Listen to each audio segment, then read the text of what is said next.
Top heroine గా మారిన రష్మిక ఇప్పుడు సడన్ గా హీరోలకు దూరంగా ఉంటారంటోంది. ఇప్పుడిప్పుడే బంపర్ ఆఫర్ సొంతం చేసుకుంటున్న కృతి శెట్టి కూడా హీరోలను వెయిట్ చేయాలంటోంది. ఈ ఇద్దరు సడన్ గా ఎందుకు హీరోలకు దూరంగా జరుగుతున్నారు? Have you look. Krithi Shetty మొన్నే శ్యామ్ సింగ్ రాయ్ తో హిట్ సొంతం చేసుకుంది. ఇప్పుడు బంగార్ రాజ్ తో మన ముందుకు రాబోతోంది.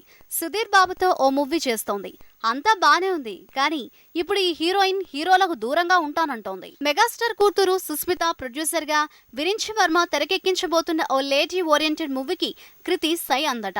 ఇందులో హీరోలు ఉండరని, పూర్తిగా డీ గ్లామర్ రోల్ అని తెలుస్తోంది. రష్మిక కూడా అలాంటి ప్రయోగమే చేస్తోంది. పుష్ప హిట్ తర్వాత పుష్ప 2 కోసం రెడీ అవుతున్న రష్మిక ఆడవాళ్లు మీకు జోహార్లు మూవీతో షాక్ ఇవ్వబోతోంది. దాంతో పాటు రాహుల్ మేకింగ్ లో కిరాణా కొట్టు నడిపే అమ్మాయిగా కనిపించబోతోంది.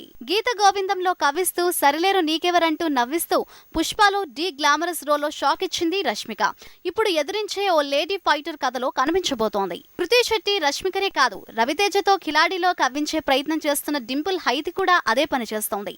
లేడీ ఓరియంటెడ్ ప్రయోగానికి సిద్ధమైంది.